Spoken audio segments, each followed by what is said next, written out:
mag-comment po dun sa mga nagsasabing ang mga Duterte daw ay pro-China. Alam mo, yun ang pinaka nakakatawang. Una na, sana po, mag-research po yung mga taong nagsasabi nito kung sino ang mga lumalaban sa komunista dito sa Pilipinas. Ito, kapag sinabi nyo kasing komunista, yung adhikaing parehas. Pareho yung pinanganak dito sa Pilipinas.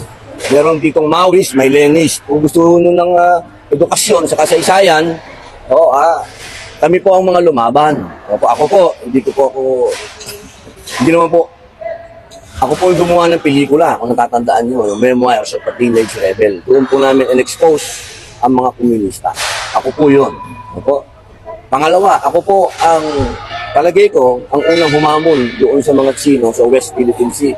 May pelikula po yan. Ibig sabihin, documentary. Wala pong tulong yun, solo. Kasama ko, mangingisda. Ngayon, kung nagawa nyo na yun, saka nyo sabihin na kami maka-China. Ngayon, hanggat kayo puro satsat, wala pa kayong napapatunayan, magpatunay. Ang bihira dito sa Pilipinas, magaling ka lang mag-English kasi ikaw na yung magaling pasensya na kayo, hindi tayo masyadong magaling yan. Salamat, Sen. Sige po. Thank you.